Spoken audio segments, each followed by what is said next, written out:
Starting a business often sounds really exciting, but once you get into it, that excitement can be replaced with fear and frustration.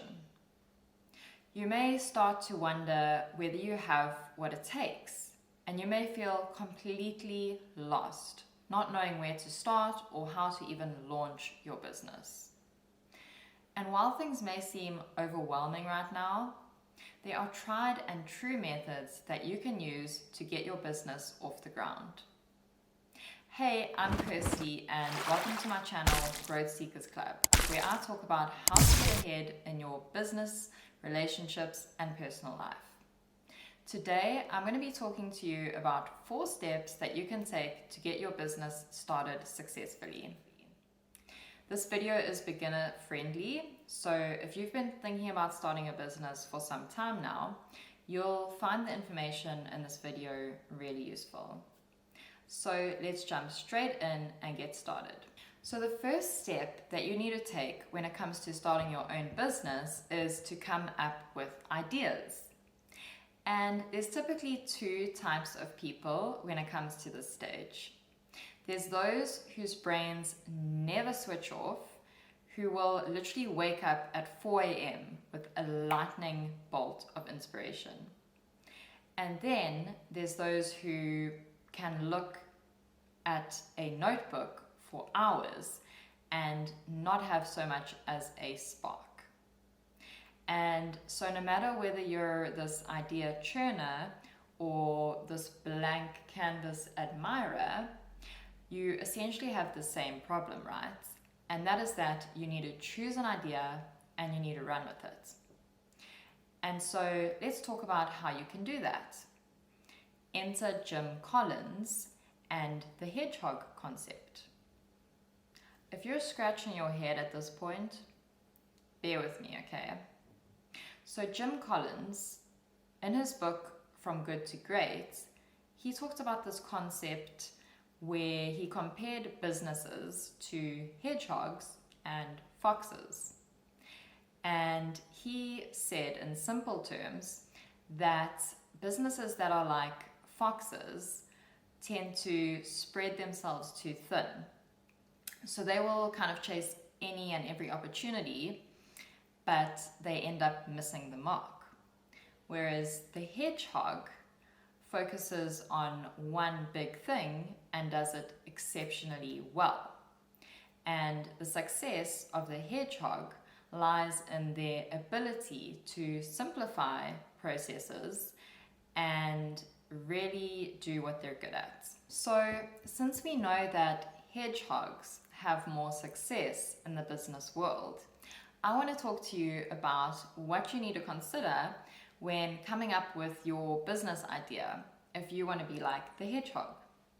So the first thing is that you need to be passionate about your business idea. So let's give you a quick example. My husband loves sports and fitness, and he went into this as his career. Then much later on, a couple years later, he started a business around back pain rehabilitation, which I'll tell you about later. But my point is that if he didn't enjoy what he was doing, it would be almost impossible for him to put in the amount of work that he has over the past 2 years to get that business up and running. Okay, so the second consideration is your skill set. And you may be skilled at many different things, but the key is to think about what you could really excel in. What could you be the best at? To give you another example again, let's just go back to the story I told about my husband. So when he was around 31, he had a really bad back injury where he was diagnosed with a herniated and bulging disc. And because of his background in sports science and his knowledge, he was able to actually create a program for himself where he rehabbed himself back to full recovery. And because of this, he is able to excel today in helping other people to do this very same thing. Okay, let's move on to the third consideration. So the third consideration is that there needs to be market demand for the thing, the product or service that you're offering. So let's say that you love creating medieval armor for pets and you're really skilled at this. Maybe you make the most adorable medieval costumes or armor for people's pets. But when you really delve into it and look at the market, you notice that there's not really a demand for this. People are more interested in clothing their pets with comfortable clothing. And so in this case, this idea is not going to have a very good chance of being successful, because it's going to be so difficult for you to get customers and to actually generate revenue for your business. So besides having passion and being skilled in what you do, without this market demand aspect as well, your business idea is going to be really difficult for it to take off and for you to actually earn money from it. Okay, so let's move on to step 2, which is conducting market research for your business. So remember earlier we spoke about that idea of making medieval armor for people's pets and how that may not be such a great idea because there's likely not going to be very big market demand for that. Well, I want to give you a different example and explain to you how you can go through the process of conducting market research to validate your business idea. So let's say that you've decided you want to sell eco-friendly products for pets. And what you would need to do first, after deciding on this idea, is that you would have to identify your target audience. So you need to think about who is most likely going to buy these products. And after mulling it over a bit, you might decide that, okay, it's going to be eco-conscious or environmentally conscious people who have pets. And so once you've identified your target audience, who you're going to sell to, you would then start the research process. So there's 2 ways you can conduct your research. On the one hand, you can talk to your customers directly, which is obviously the best way because then you're getting their first-hand experience and preferences of what they would actually like. And the second way is to conduct research online. So let's talk about the first way, which is connecting with your customers directly. So in this situation where you're wanting to sell eco-friendly pet accessories, it would be quite easy to actually look at your social network, your friends and family, and talk to people who you know who are environmentally conscious and who have pets. You could have conversations with them about their preferences, what products they're using at the moment, and what they may like. And this could give you a good starting point about what kind of products you want to bring to this market. Now, the second way that you can do your market research if you don't have access to your target audience is to go online. And some ideas for you could be to join communities where pet owners are gathered and talking about their pets and the products that they're using. So some places where you might find this is on Facebook, so Facebook groups Also on Reddit. Reddit is like a gold mine of information when you're trying to do market research. So you can actually go onto Google and type in sites and reddit.com and then some keywords, and you will actually find like old threads where people have spoken about that specific topic. So besides Reddit and Facebook groups, you can also look at your competitors. So this is another big part of market research. So you want to look at what the competition is doing and kind of try to find a gap in the market for where you could offer something that is not out there already. So let's say that you go onto Google and you've searched for a list or come up with a list of businesses that are also selling eco-friendly pet accessories. And when you spend some time on the websites, you find that a lot of them are offering really expensive accessories. And so you decide, okay, I'm going to try to source products that are cheaper, that are more affordable for the market, and that's how I'm going to position myself. So the point of conducting market research is to really understand what your customers want and looking for how you can make yourself stand out amongst your competitors and offer something unique. If you're able to do this, it will make you and your products and your brand competitive in the market and help you to generate more sales for your business. Now, let's move on to step 3, which is building your product or offering. So, a lot of people make mistakes at this stage of the process where they try so hard to get their product or their offering perfect, and that's not really what this is all about. Because at this stage, you may know quite a bit about your audience from the research you've done, but you don't know enough about them to create a solid finished product that they are going to love from the get-go. So the trick in this stage is to create what's called a minimum viable product.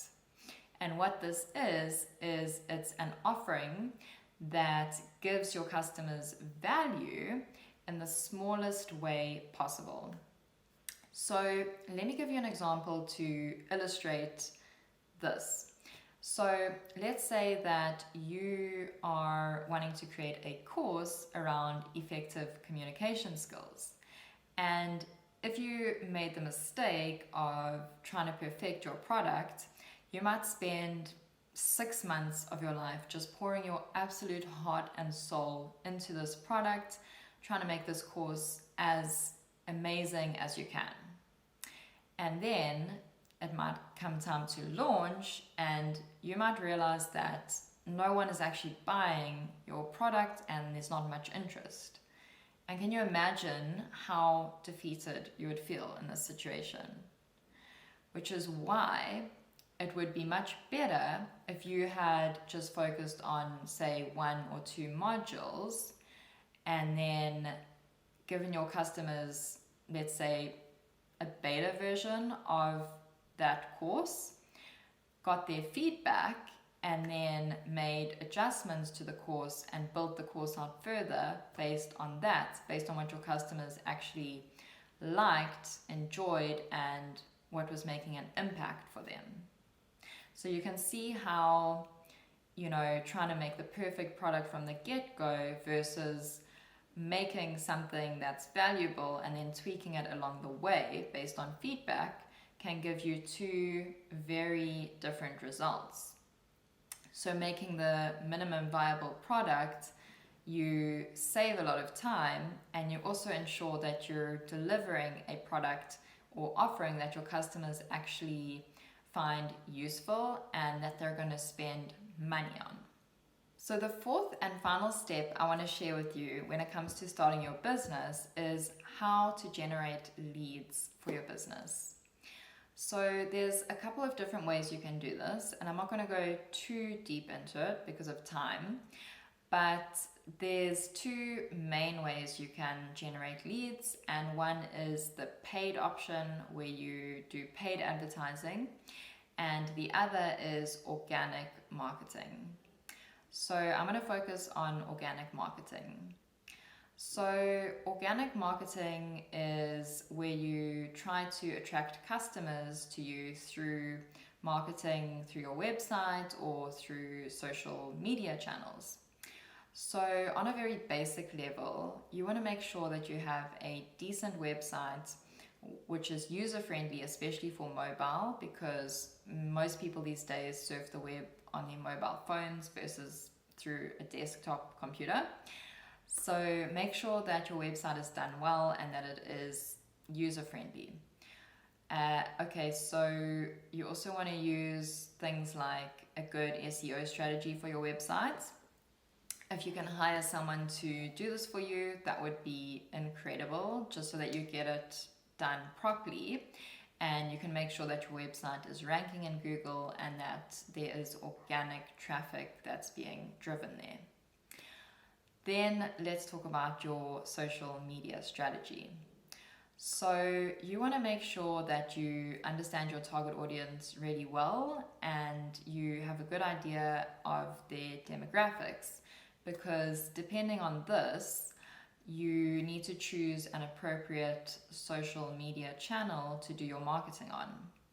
So for example, if you're targeting Gen Z, they're probably going to be spending more time on TikTok, whereas millennials or boomers, they may be spending more time on Facebook or Instagram. So once you have a good idea of your target audience, which you should have from the market research step, then you can think about which channels to focus on in these early marketing stages.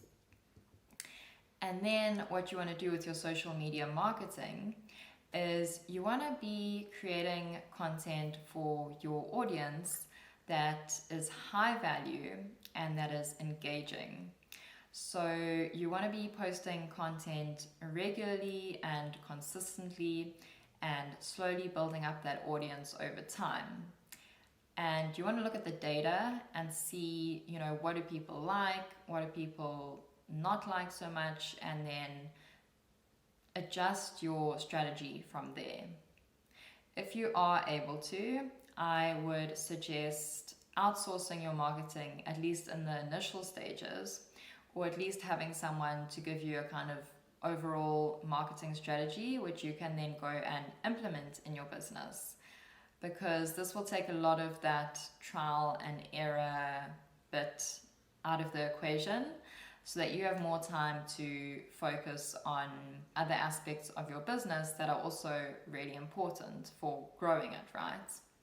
So there you have it. There's 4 steps that you can take today to get your business started from scratch.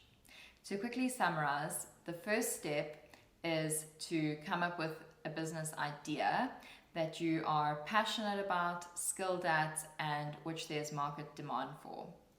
The second step is to conduct market research. The third step is to build and validate your product over time. And the fourth step is to generate leads for your business. If you found this video helpful, please give it a like and subscribe to my channel. I do post fresh content weekly on topics related to business, relationships, and personal development.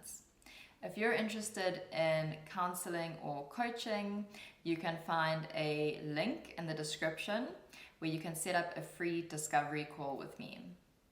I also have some really great free resources on my website, which I've also linked in the description below.